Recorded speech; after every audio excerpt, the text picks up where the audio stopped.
I would like to begin with acknowledging the traditional custodians of the land that we are meeting on, the Ngunnawal and Ngambri people, and pay my respects to their elders, past, present, and emerging, and a special welcome to any Indigenous friends that are in the audience. Dr. Sophie Scamps, thank you for being our gracious co-host, and we look forward to hearing from you shortly. Mr. Hill, we are truly grateful that you could swap your duties this evening to be here. To each Member of Parliament who has joined us this evening, you honor us and our community by your presence, and we thank you for your ongoing support. I extend the same appreciation to all of our esteemed guests here this evening, High Commissioners, Ambassadors, and members of the Diplomatic Corps, government department representatives, members of civil society, and faith leaders and representatives. I acknowledge members of the Continental Board of Councillors and the National Spiritual Assembly of the Baha'is of Australia. Thank you all for making the time to be here. A warm welcome to members of the local Baha'i communities of Canberra and Queanbeyan as well, all those that we could just fit in with the number limit in this room. And also Mr. Peter Khalil was going to be here as the special envoy for social cohesion, but unfortunately his father passed away, and we extend our condolences to him. As we often do, and most of you will be familiar with this, we start with a prayer. So I invite Arisa Sabit to come and sing a prayer for humanity.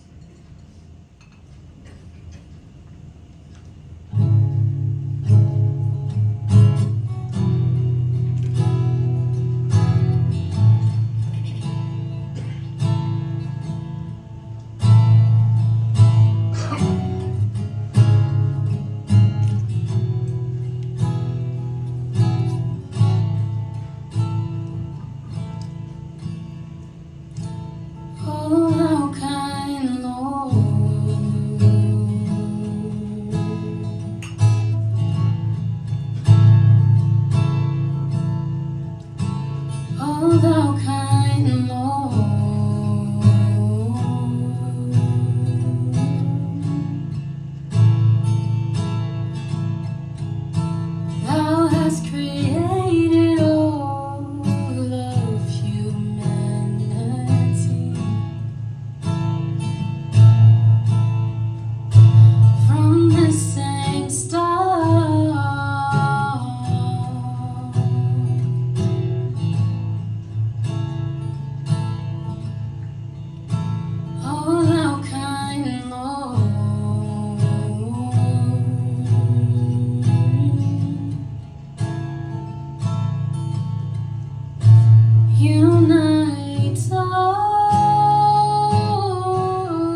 the religions agree and make the nations one.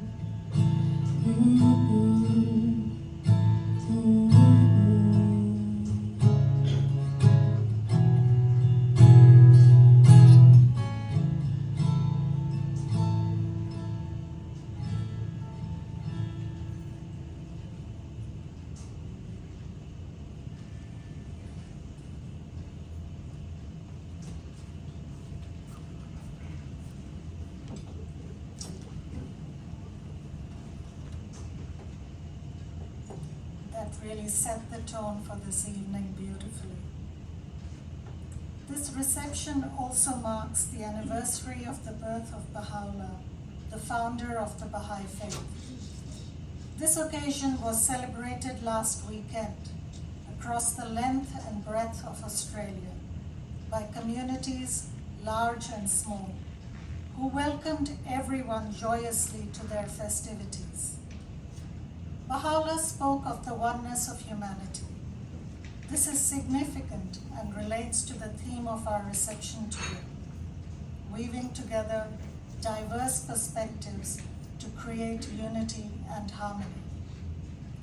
We will hear diverse views today, and hopefully we can appreciate and respect one another's views and take something constructive away. How do we bring different perspectives together to become, in President Jimmy Carter's words, not a melting pot, but a beautiful mosaic? I invite Dr. Sophie Scamps to address us.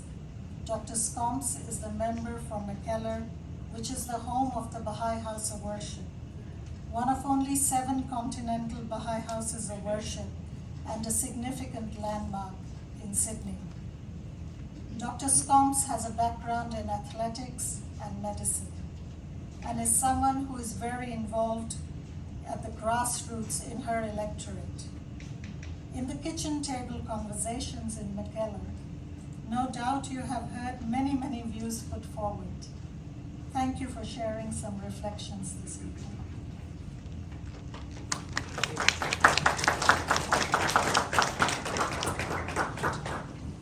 Well, thank you everyone.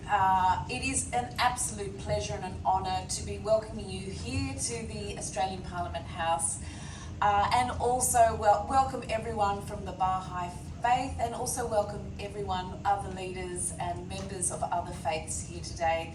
I think that it was lovely to hear that song, and it reminds us the real message from the Baha'i people is about one family, one home, and the unity of us all. There's so much more that we have in common than what divides us, and that message is always an extremely powerful one, and we can't hear it enough.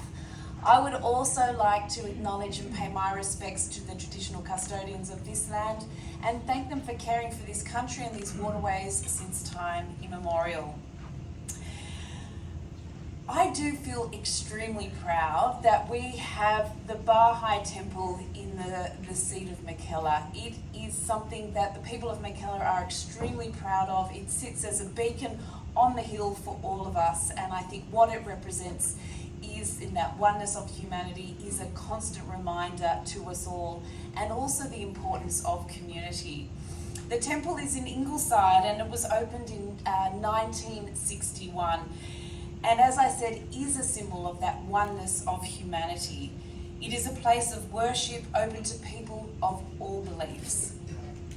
It is a symbol of unity and an icon in our electorate.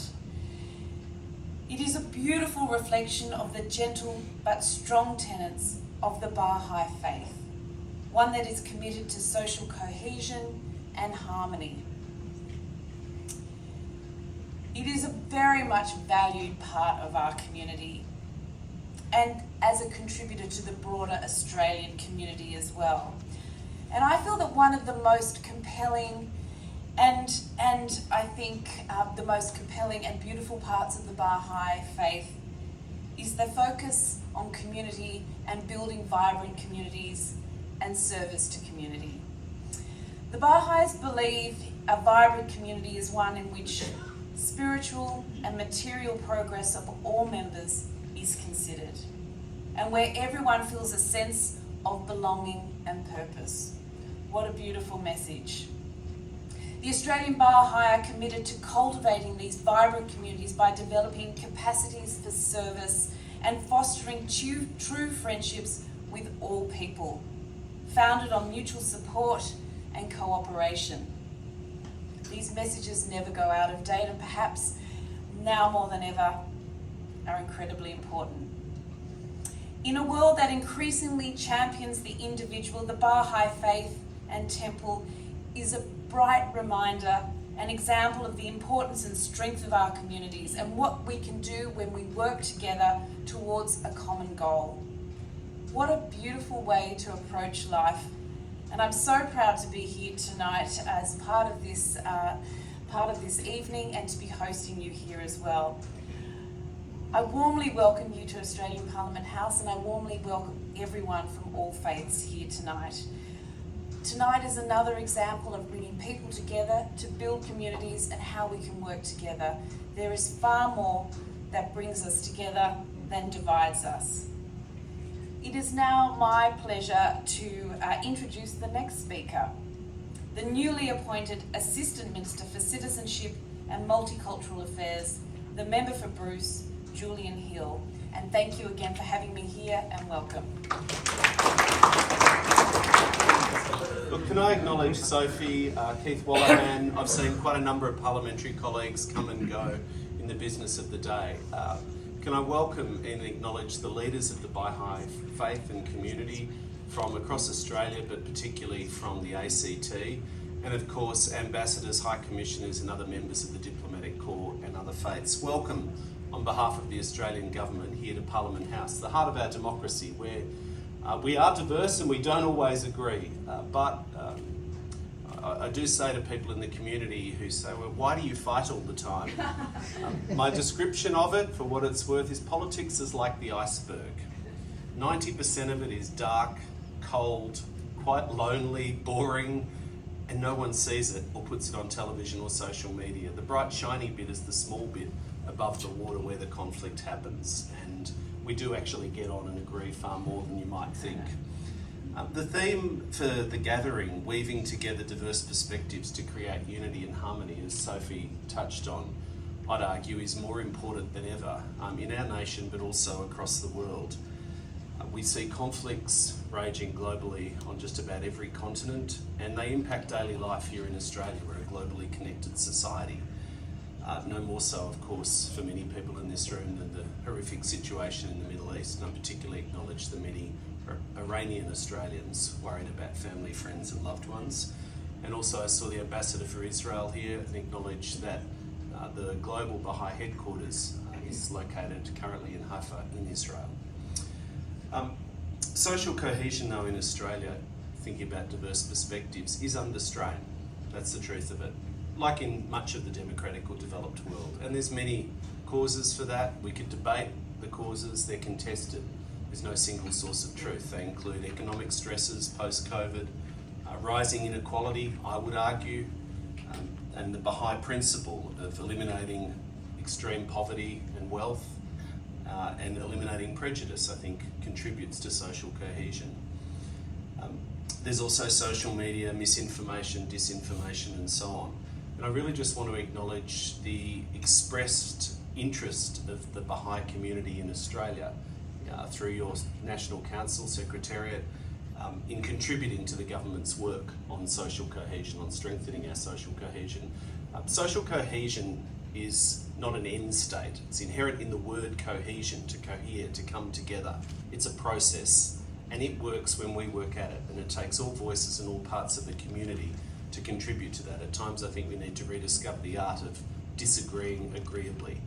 And the Baha'i perspective on the world, as you touched on, Sophie, of fusing the material aspects of life with the spiritual or reflective aspects of life, depending on what you believe, has a really valuable contribution to that process of social cohesion. Governments, even the best governments, can only do so much. It takes all parts of the community, so I thank you for that. It is a complicated task in a country as diverse as ours. I Also, just acknowledge that our continent is a vast and ancient land. Our First Nations Australians, before British and European settlement, spoke more than 250 languages, practiced numerous cultural traditions, and I acknowledge the Ngunnawal people also as the traditional owners and custodians of the land on which we gather today. Just a couple of other points that I wanted to make in the context of the theme and the contribution of the Baha'i community.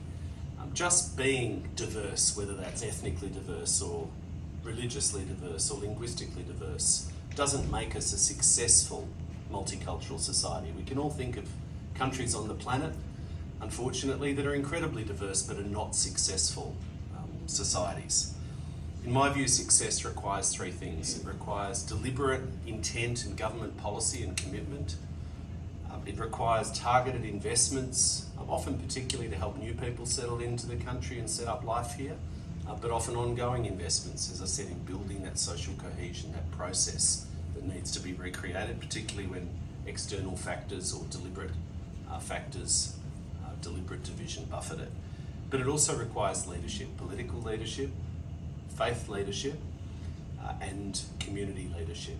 And I thank and acknowledge also my local Baha'i community in Greater Dandenong. They're a small but vibrant group, but thank everyone who puts in time. Given what people are watching on the television now, today I think Keith and I started at the US Embassy this morning. Well, the ambassador actually gave a lovely speech about her father's election as US President and about the continuing quest that is democracy. And I think we could all take something from the Baha'i democratic traditions where there's no campaigning in elections, so I'm told, but still a very democratic organisation, and I know and acknowledge that. Thank you also to the Baha'i community. I was chatting to, I've forgotten your name, to the gentleman over here, chiropractor, practices in the Blue Mountains and Parramatta Chris, with the 100 badge, which reminded me it is, 104 years since the first Baha'is arrived, setting up shop, if you like, and spreading this message of unity and peace and hope across our nation over the last 124 years. But those values, equality of men and women, as I said, eliminating prejudice, poverty, equality for all people of human rights, harmonising science and religion, they're things which are timeless and we can all take in our modern developed societies. I also just want to acknowledge the persecution of Baha'is in Iran. It's something I'm very proud of as a member of the government, that we've increased the humanitarian intake and held that. It's not a popular thing, to be frank, across much of the community. If we talk about diverse perspectives, it's not a perspective, unfortunately, that's held by the current leader of the opposition who wants to cut the humanitarian program, but we've held firm and it's been increased to 20,000, and I think that's a good thing and something we as a country can be proud of. But again, that's a matter for debate. People can have different views on that as they do with other issues. I'll close by just picking up on something that Sophie said. As Australians, we have far more in common than we do differences. That's something I want to really hold true to, despite that being tested some days and in some places. One of the things I've discovered coming into this portfolio that you often get asked is, what is an Australian?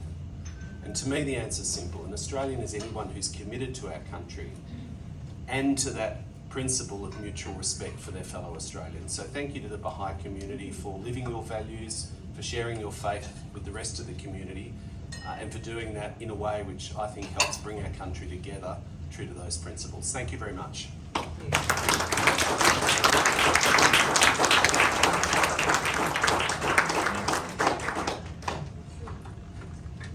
Thank you, Mr. Hill. It's really an honour to have you here, and thank you for your long commitment to public service. In fact, those who don't know, from the age of 25, as I discovered.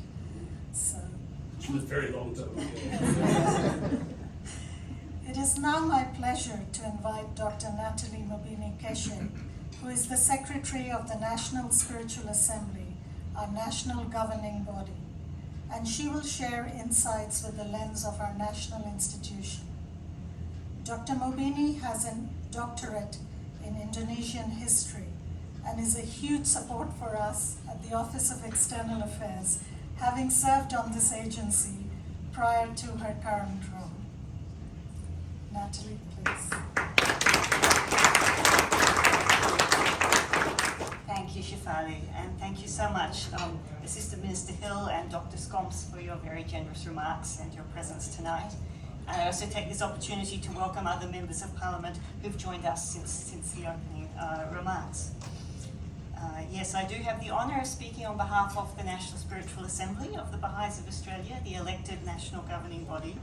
And I acknowledge, you may already have met two of our other members who are here tonight. It's a 9-member body elected from across the country, and so you may have already met my colleagues Chris Heggie, who's just been introduced to you, and also Lalumila Taubebe, just behind him.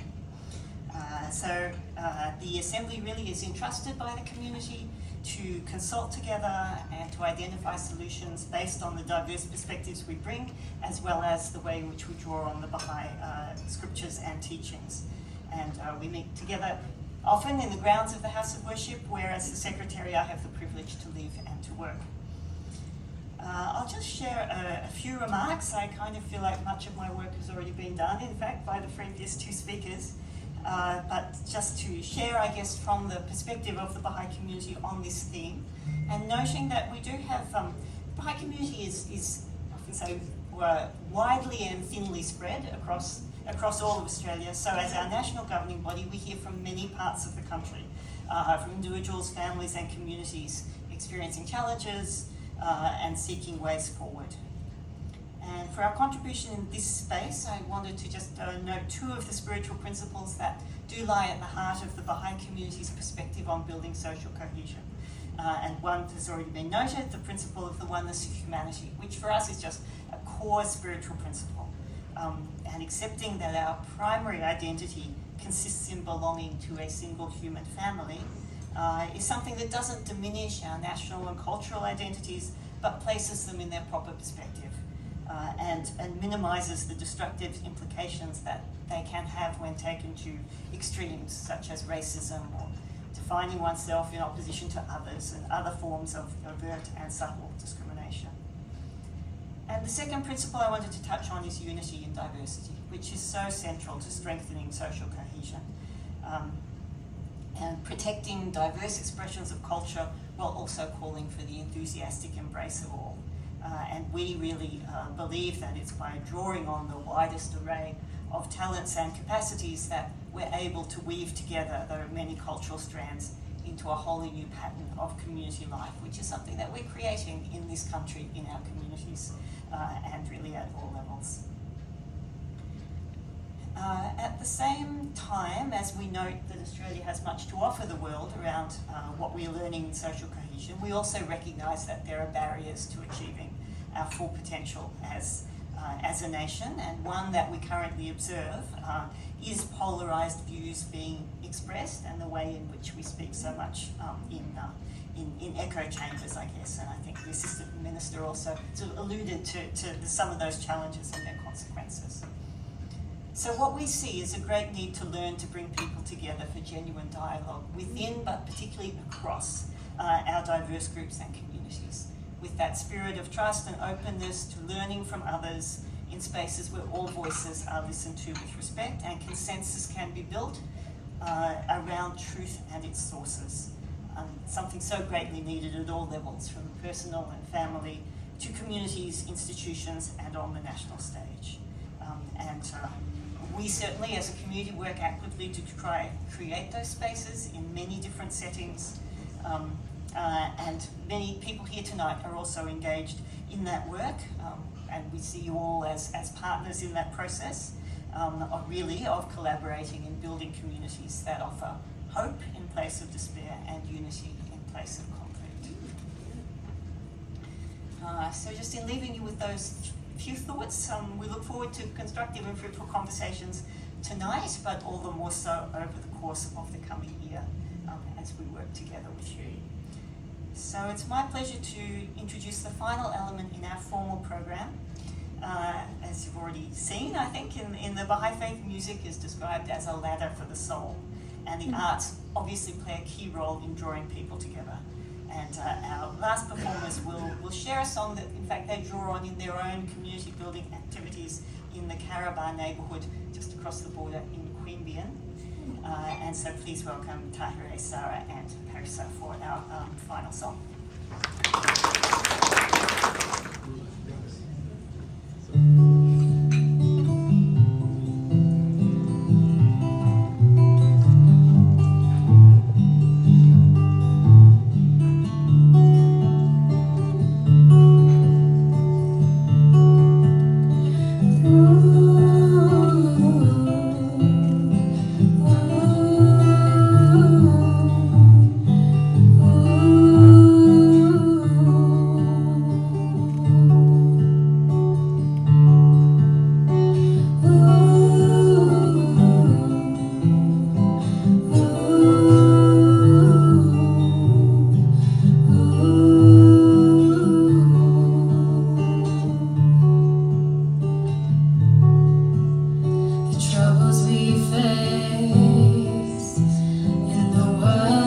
day by the influence of what we say.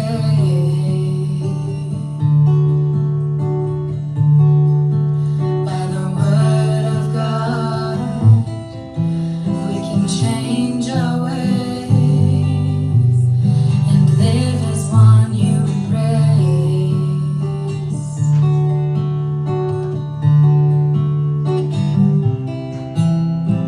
Beautiful colors connected to one tree.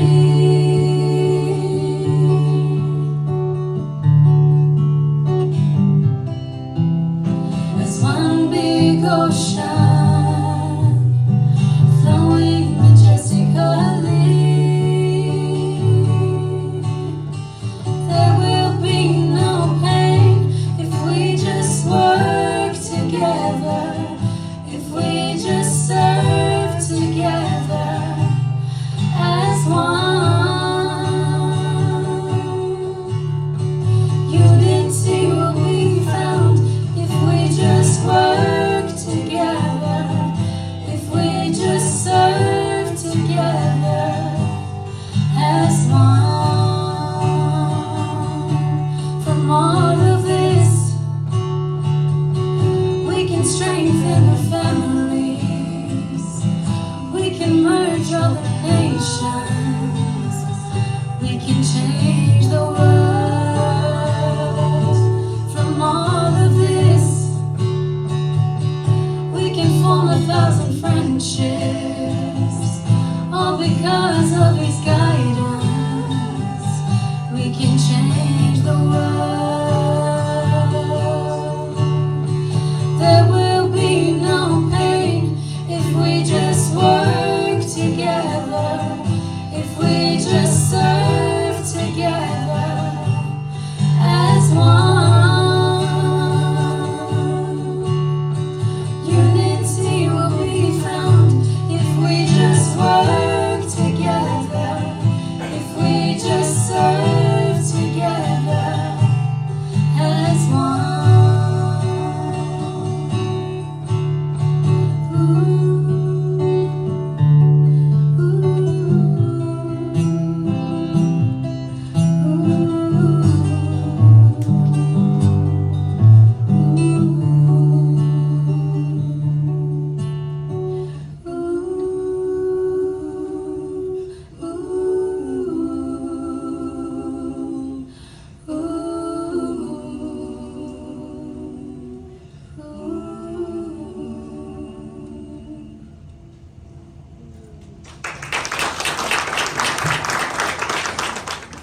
Thank you, that was just beautiful. Dear guests, thank you for being here. Thank you once again, Dr. Scamps, for hosting alongside us. I noticed Mr. Hill had to leave, but thank you to him as well. To illustrate the impact a conversation from the heart can have, on Monday at a prayer breakfast in this building, hosted by Mr. David Smith and Senator Matt O'Sullivan, we were given this infographic that explained that 59% of Australians often feel lonely. It's very sad, but on the positive side, interestingly, that same infographic explained that 68% of Australians, even if non-religious, will accept an invitation to support the person who is asking them and to honor the friendship. So personal relationships really open the door. As the Baha'i writings say, do not be content with showing friendship in words alone. Let your heart burn with loving kindness for all who may cross your path. So please stay, enjoy the refreshments, make new friends, and strengthen old ones. Thank you.